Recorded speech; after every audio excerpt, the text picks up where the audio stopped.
Yeah, I'm all set. Good. Back that up a little bit. No, that's too far. Yeah, that's not too bad. That's good right there. All right. That sounds good. It's no beauty contest, that's for sure. That sounds good, because I'd be in second place every time I had one other guest on here, so we'll deal with it how it is.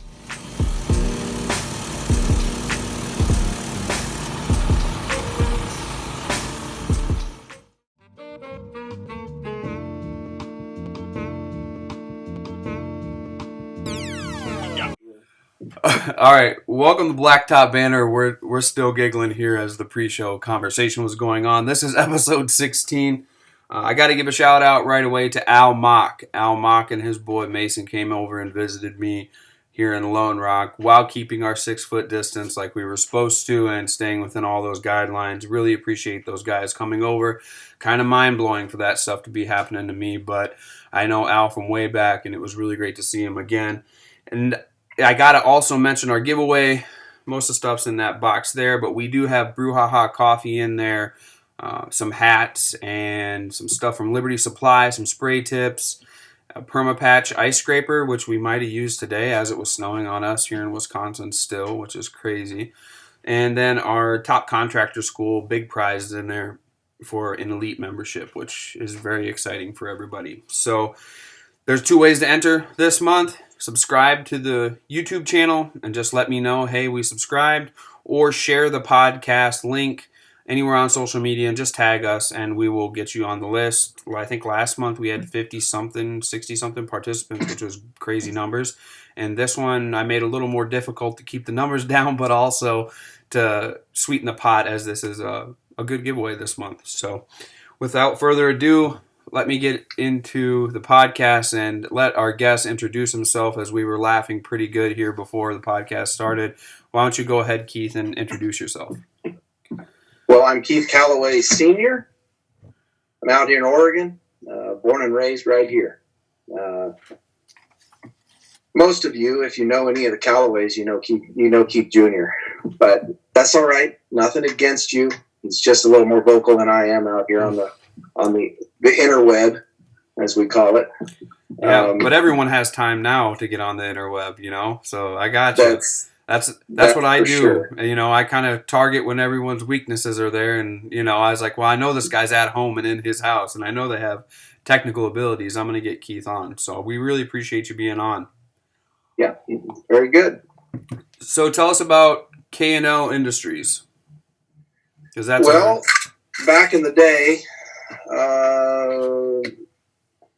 back in '83 when I got married, a long time ago, guys. My in-laws got in the business, paving business, that year, and I thought to myself, well, if these dummies could do it, I could do it and get rich, right? Well, so the whole business, the whole thing I'm doing here was conceived in foolish pride.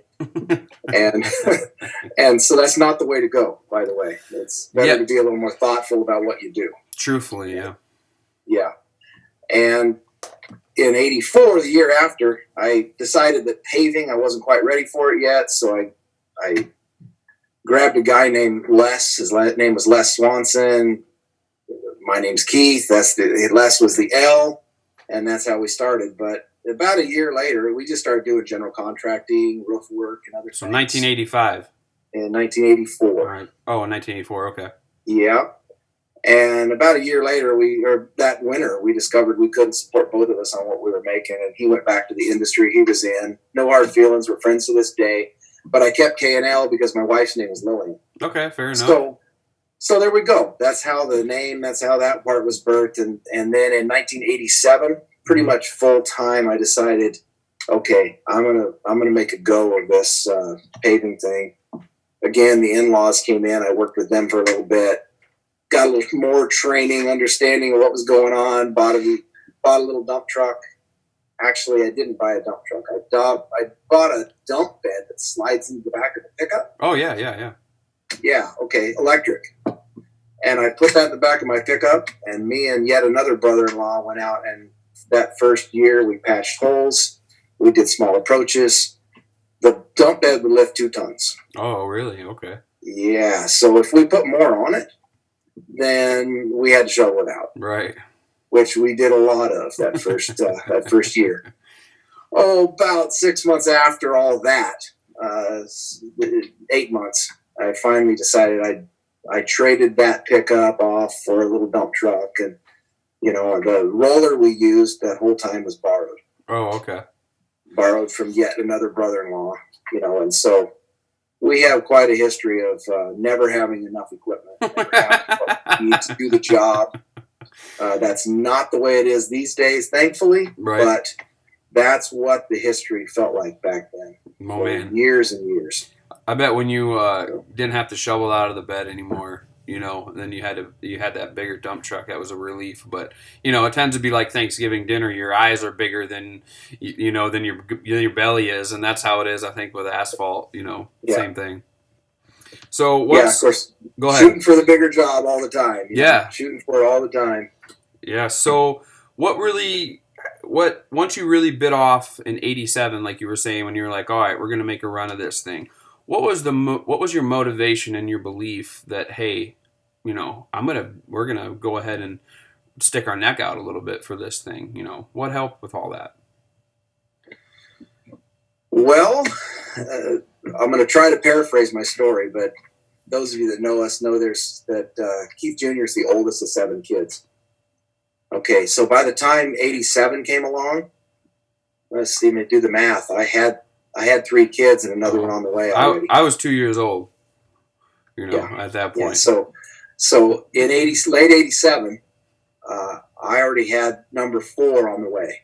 Man. And what that did for me is it gave me the motivation to not just get out the door. Yeah. But to say, okay, what am I going to do that maximizes my time? Because I can't not be at home. I got to be home. I got to be with the kids. My wife is already said to me by then, hey, you can't work 6-7 days a week. You can't do it. I can't do this alone, and you can't do that alone. And so I figured that out pretty early. So it was 5 days a week. So I had to maximize my hours. And what I saw was that anything in the paving industry basically netted me twice the money that I did in all the other things I did. So that's what motivated that decision to get started, even though it cost a lot of money for equipment and everything else. That's what kind of motivated it. Well, starting kids. Yeah. Well, what about, obviously that's the motivation. Like, dude, you got to make it. You're going to have to feed all those mouths, Keith. You keep making them, you're going to have to keep feeding them for sure, sir. Yeah. But what about, was there ever a hesitation and belief that you weren't going to do it? Like, were there moments that you thought that, or was there always a belief, yeah, we're going to make it, and we're going to make it big time? We're going to make it so that we can make it and have enough equipment, like you said, and feed all these people, and then provide jobs and a living and a career, really. Well, I never had time to hesitate. Mm-hmm. Once I made the decision and made the commitment, I never had time to hesitate. This is where faith kind of came in for me, mm-hmm. is that it didn't feel like the decision was wrong. Yeah. And mm-hmm. so I was making money enough to live on, mm-hmm. and it became, what's the best way to put it? I believed I could do it because I needed to do it. And all the years of growing up, I did a lot of door-to-door sales, mm-hmm. so it was never a problem knocking on the door and talking to somebody. Mm-hmm. And the first couple of years in business, whether I was doing little bits and pieces of paving or other things, I was knocking on doors. Right. I didn't have advertising. I couldn't afford the yellow pages. That's what they were called back then. Yeah. I couldn't afford that. Yeah. And so any job I got, I went and I hustled it. I knocked on their door. I noticed they needed roof work. I noticed they needed, when I got in paving, I noticed they needed driveway work, and I knocked on their door. And that's how it all happened. So I had to do it. I was forced. There was motivation behind me, right, pushing me to do it. So it's never a question. So was it just the you get out what you put in affirmed that? Like as long as you put in all this effort and all this time, you're going to be making money and you were going to make it. So that's my mentality: is you get out what you put in. And I think that that's easy to let that take place of, oh my gosh, am I going to make it? Am I not going to make it? It's, hey, if we put out more, if we put out more effort and maximum effort that we are allowed to, obviously within your guidelines of having to be home and be a dad, that you're going to get it. So was that it? You get what you put in. That was some of it for sure. Yeah. Is I never was, of course, afraid of work. Mm-hmm. That was never the issue. I could go to work and I could work hard. Yeah. And there's only one guy that I've ever had that could outwork me, truthfully. Really? Dang. Yeah. I mean, no, I wouldn't say that in the last 5 years because I've got some that can outwork me now. Oh, yeah, sure. But while you were I'm working. a little older. But back in the day, there was only one guy I ever had that could outwork me. Yeah. And so I just kept cranking. And so it was mostly because I didn't have a choice. I needed to make a certain amount. Mm-hmm. I needed to feed the kids. And once they got old enough to be in sports and these other things, I had to do it in shorter periods of time because then I was coaching their baseball and their football. And so I had to be off early. And I was working sometimes 2 hours away. Yeah. So I would get started early and I would make the drive back to do these practices or whatever. And so, I mean, you can see that family was important. And the reason I worked is so that I could do the things with the family that I wanted to do, that I needed to do. Yeah. I know I did roofing in high school. And I did it also again in 08 and 09 a little bit with my uncle owned a roofing company. And my goal was always to outwork him. And I never could do it. And I mean, that guy was, he was a long bit older than me. When I was in my mid-20s, he was in his 50s, mid-50s. And I still couldn't outwork the guy. He was a natural. That's what he did. That's what he liked to do. And, he made it work. And I think that same kind of effort and that same kind of thing got going.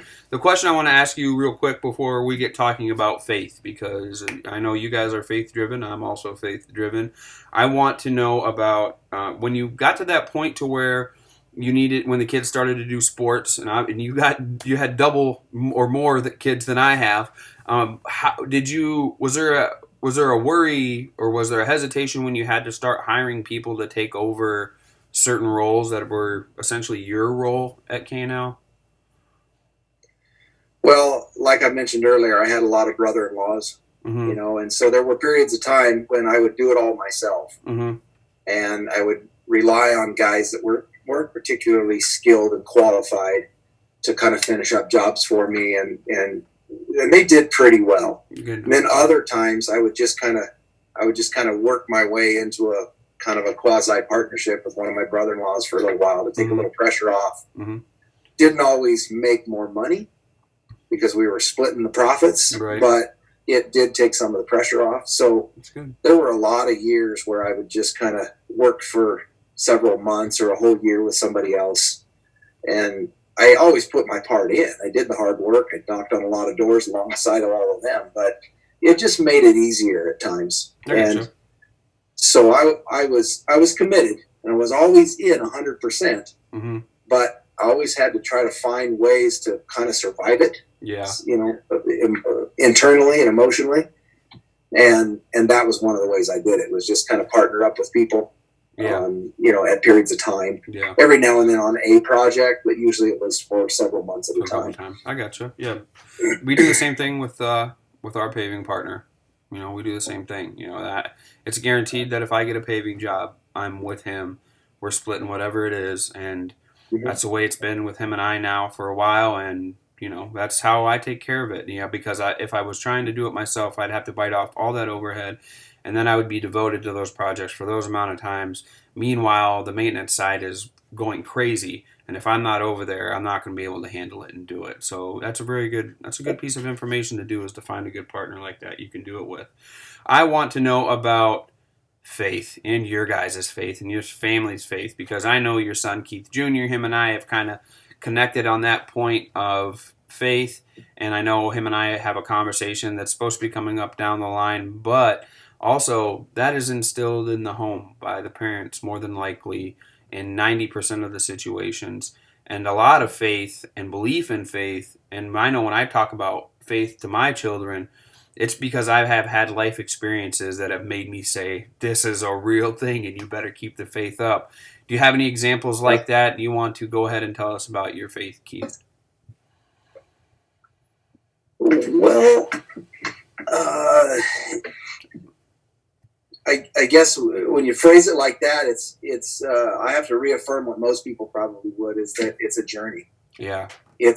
For me, I've changed that word journey mostly to a quest. Mm-hmm. Okay. The word quest implies that it's not only a journey. You're not just trudging. You're not just walking, but you're actually in the midst of issues and problems, and you've got things fighting you the whole way. When you're on a quest, that means you've got a goal, a bigger goal than just getting to the other side. But you want to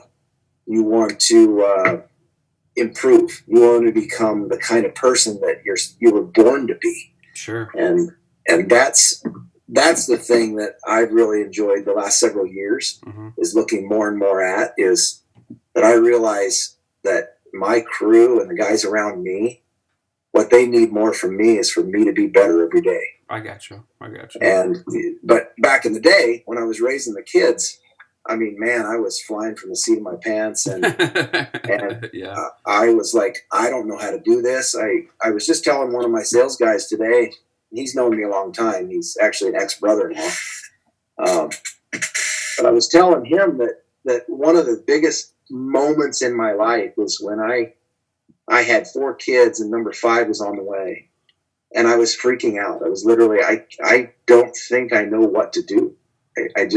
I can go to work. I can do that, but I don't know what else I need to do. I don't know how to be a good dad. I'm kind of failing a little as a husband because we don't get any time together, and mm-hmm.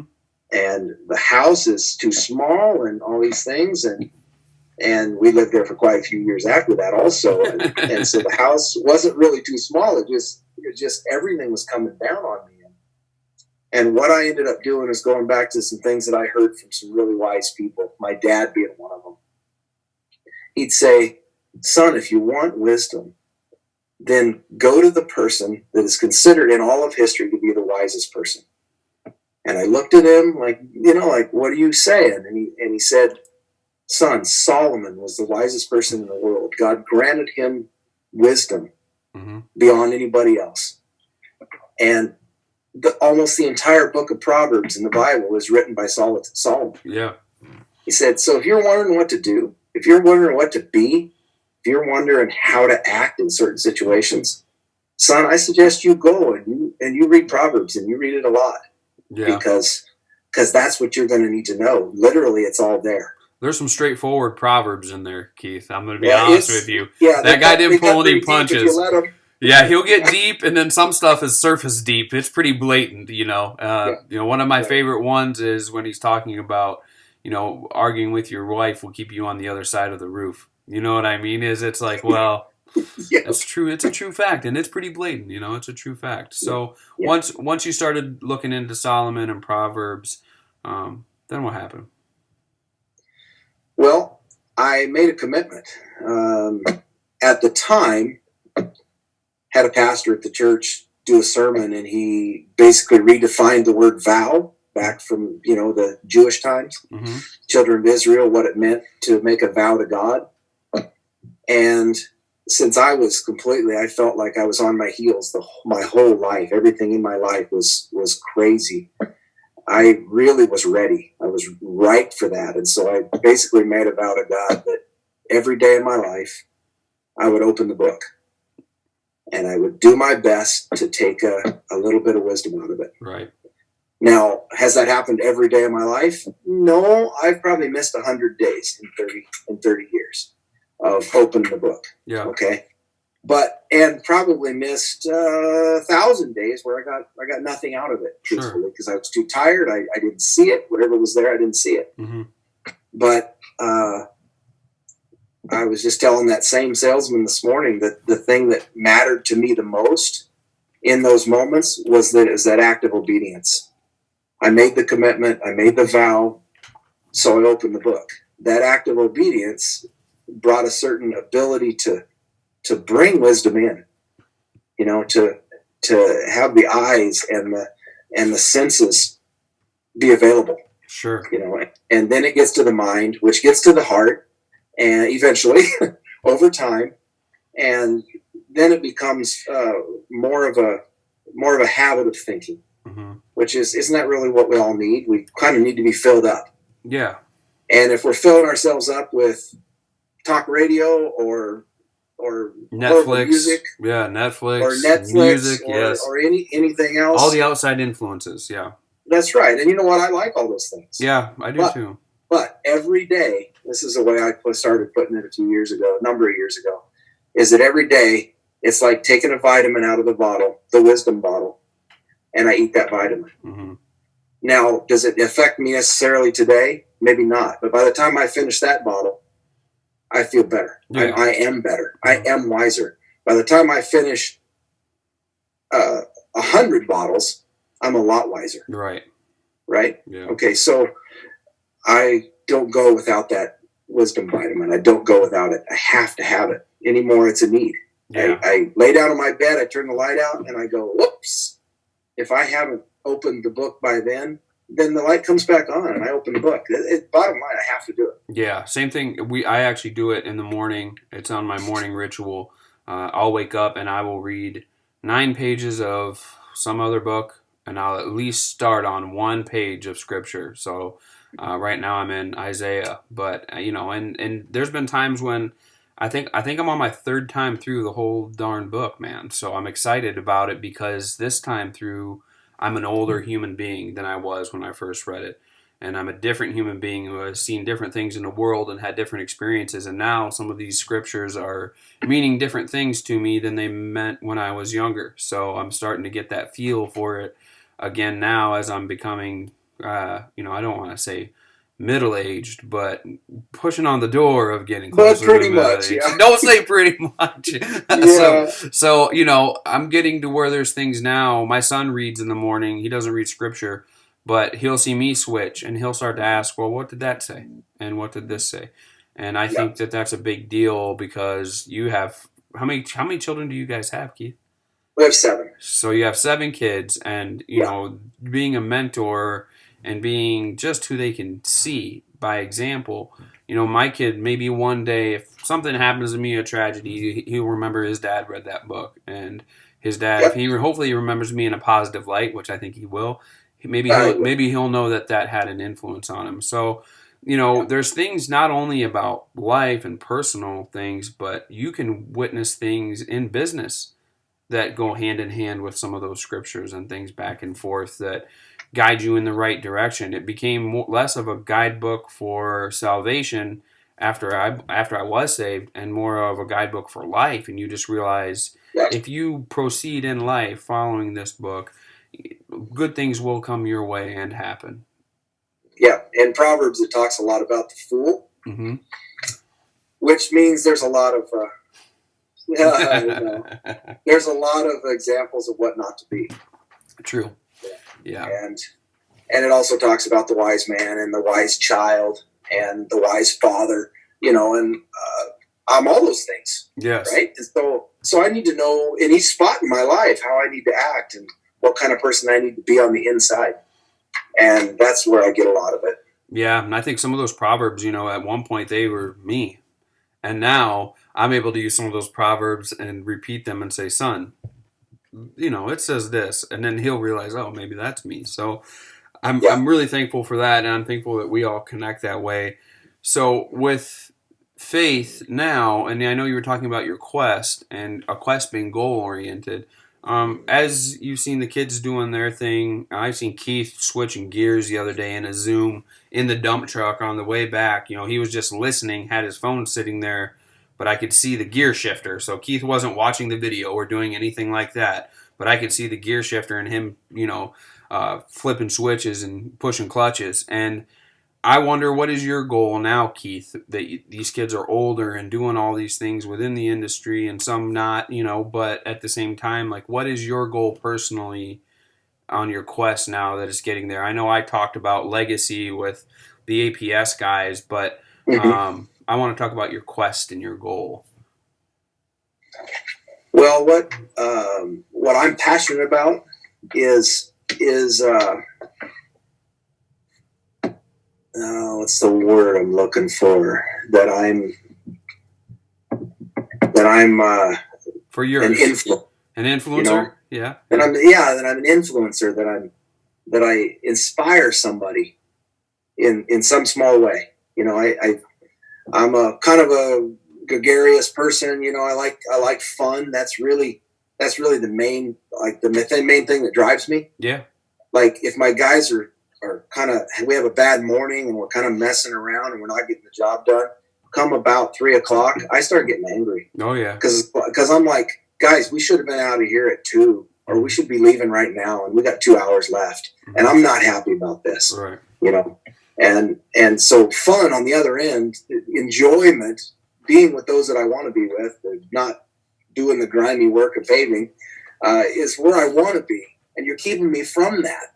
You know, so, but anyway, I want to be an inspiration to others. Yeah. But what gets me up every day now is the fact that most of my crew, including the sales guys, I've got one that's a little older than me, one that's my age, one that's a little younger, and then one that's a lot younger. He's younger than you.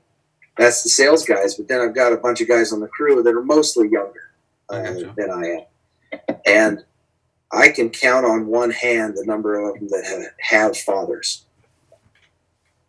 And a lot of them have come from recovery, from prison, been in jail, had their struggles, foster care, some of them. And what gets me up every day, my goal is not to replace their father, but if I'm the closest thing they've ever seen, then I want to be a good father. Yeah, positive. I want to be the right example of what the heavenly Father looks like. True. Because if I get that right, then that'll not only reflect on me, but that's not the issue. The issue is that it might lead them to Him. Yes. And isn't that the point? Yeah, most definitely. I think so. And of course, if I can help with that, if I can be a good example of what it looks like to get up and go to work for your kids and your family, and to be a good father to your kids and all that, then of course that just drives me. That drives me every day. So, besides, you know, and I see that in your kids, you know, in anyways, just from what I've witnessed and got to know them a little bit, especially Keith Jr. So, you know, and then to have your employees see that's their culture, you know, and that's the culture of K&L now because of that influence. What does that do for the future? I know people hate when I ask that question, but I wonder when I get to your age, you know, late 40s or wherever, what am I going to be thinking about myself as far as the future goes? And I always ask that question because I want to know what people are thinking and what I can expect when I get to that point. Are you at a laissez-faire attitude of, you know, it is what it is, it's doing what it's doing, the you know, so-and-so's taking over this part, they kind of can handle it, I still handle it, I'm going to handle it till the end? I have a good friend that they owned an excavating business, and their grandfather, he still shows up to the shop every day and still works, and he's in his 80s. And that's his thing, and that's his legacy, and that's going to be his legacy, is that he was still there every darn day doing whatever it was. And you can find the guy shoveling ash by the wood stove, picking up little pieces of paper, or you can find him with a shovel, shoveling gravel, shoveling whatever. I mean, what is that going to be? What's the future of it look like for K&L, and what do you see when it comes to that? Well, as you can imagine, as we've grown from even 3 or 4 years ago where we had like less than a dozen people, and now we're at 22, almost, you know, on the verge of 24 people. That's wild. Yeah, it's crazy. There's a lot to think about. Like sometimes I won't even come to the office because I won't get anything done.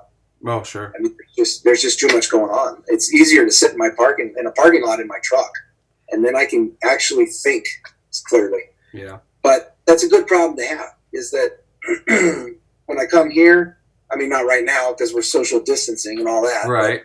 In the normal day, the office is a busy place, and there's lots of people asking questions, wondering what's going on. But the next step for me the thing that I look out 10 years is, of course, we have some goals of how to use some of the dollars that God's given us now in these times to use them wisely. Someday we'll have perhaps some passive income, maybe some rental properties, these kinds of things. We're working on some of those things, which is really exciting because I've never been in a position to do that. And now I have Keith Jr. and Gabe, my son Gabe, working with me, and he's kind of handling that side of things. And that's really exciting. It just gives us a whole new energy to why we're doing what we're doing. But just on the paving side, I don't know, where we're going to go. But at MPE last year, I took a class on build your business to sell it. Mm-hmm. And I'm not interested in selling my business, but I thought, I have nothing else in that slot, so I'll go to this class. But right. The best thing the guy said is that if you build your business to sell it, whether you sell it or not, you're high in profit. True. That's most definitely true. And if you organize it well and you put systems in place, which I personally have a problem with because I'm really not a good businessman. Right. I'm not. I'm more the guy that wants to have fun and have relationships and have loyalty in my life and have a lot of friends. But business and me have never been the best friends.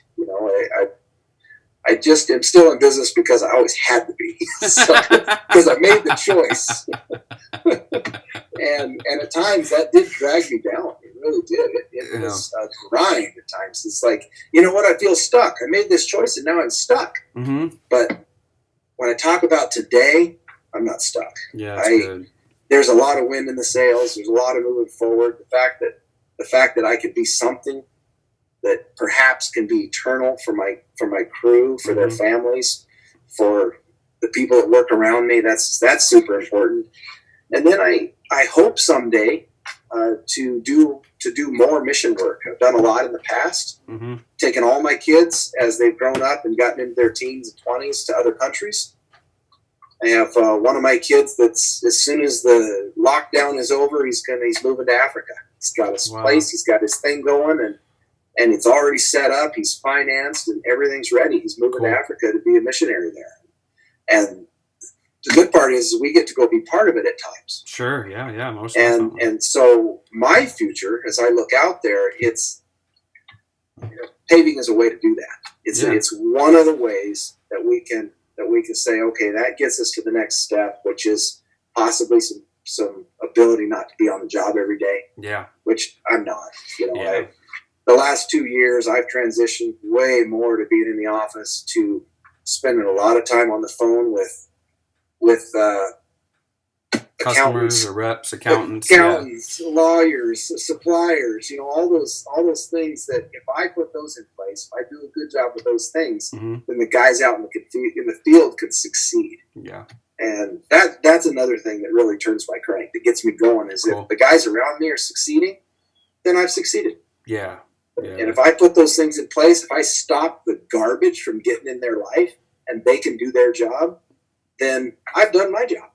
And of course it's a sacrifice. Who wants to deal with the legal issues? Nobody wants to deal with the legal issues. But if I do that and keep it off of Keith Jr.'s plate and some of the others, then I'm happy to do it. Truthfully. Yeah. One day you're going to hand that to them, though, and then it's going to be on their plate, and then they're going to have that new appreciation for when Dad was in the office all the time, taking care of all that stuff. So hopefully they'll say, "I didn't know there was so much of this to deal with." I hope they say that someday. That's right. Like, Dad's a better man than we even imagined. We thought we were catching up, and we're so far behind. No, that's good. Maybe. That's good.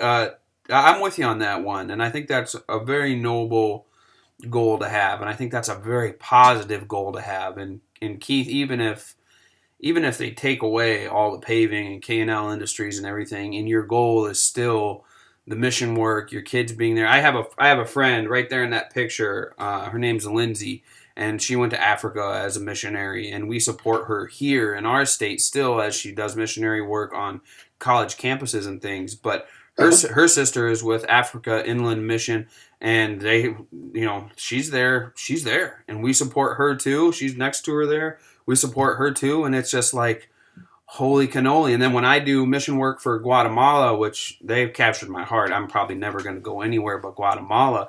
We support that little fella there at a school and with Sowing Hope. And for me, I was at that same spot you were, where it was like, if all I do is go out and make blacktop black and come home, I'm going to be stuck. I'm going to be stuck right here. This is going to stink. I can do that. I can do that as much as I want to, but I'm not feeling very fulfilled at that point. Yeah. So when I started, the U.S. Seal Coaters group and really wanted to make a community and got us doing this pushing 7 years ago now, that really reinvigorated me because there were other people out there that were like that. It gave me more of a purpose than just making blacktop black. And like you said, paving was your means, to do all this stuff. Asphalt maintenance, paving, and blacktop work was my means to bring a community together, to start the influencing, social media influencing, but also it allows me to support positive things that I believe in and that I know for a fact, tangibly, is making a difference. And I think that tangible making a difference, like you see with your guys, makes your heart feel so darn good and fulfilled that it's coming from a place where that's what you're meant to be doing. And I think that's kind of where you are. Is there anything that you would like to say, any pieces of advice or anything like that in closing as we're closing down with and winding down with the podcast episode here, Keith? Yeah, there is. I was listening to is it Ed Milet? Is that how you say his last name? A few weeks ago, and referred to it again this morning in a conversation where he talks about. Somebody asked the question: when you get to heaven, when you get to the end, how, if you were to put a percentage on how much you are like the person you were meant to be, God introduces you to the self that you are supposed to be.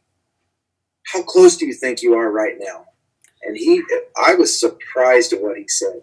He said 17%, and I went, holy cow, this guy's got a lot going for him, right? And he thinks that he's 17% of what God made him to be. And that if he went to heaven today and met the version of himself that God wanted him to be, that he would fall way short. Mm-hmm. And I thought to myself, well, that's actually very motivating. Yeah. That I really want to be that guy that God made me to be. Yeah, it's introspective. It makes you look at yourself. Yeah, it does. And so that's what I would leave anybody with. It's not about, it's certainly not about religion, because I was raised, even though my dad was a good man and very wise, truthfully, mm-hmm. he came from a culture that was very, very rules oriented, mm-hmm. and it was actually counterproductive. Sure.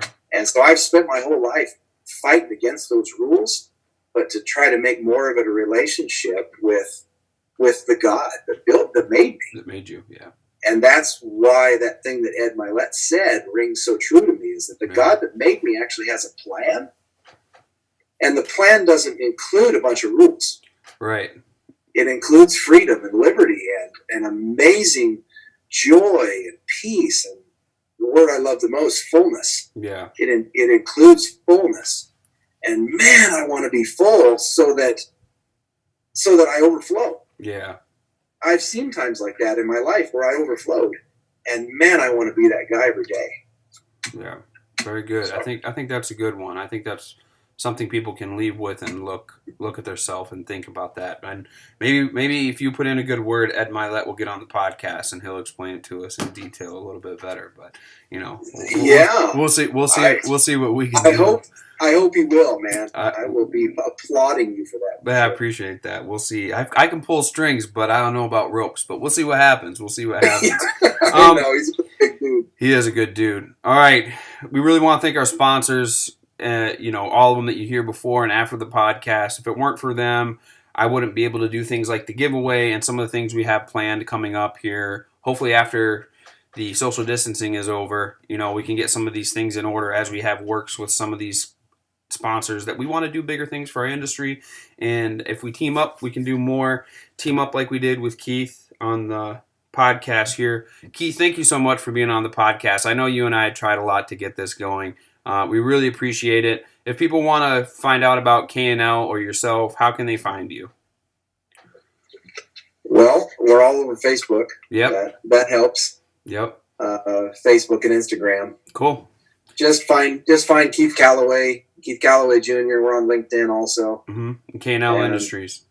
Yeah. Cool. I appreciate that. I really, really do. All right. That's it. Blacktop Banter, episode 16. We want you to seal it, stripe it, pave it, and kill it. Peace.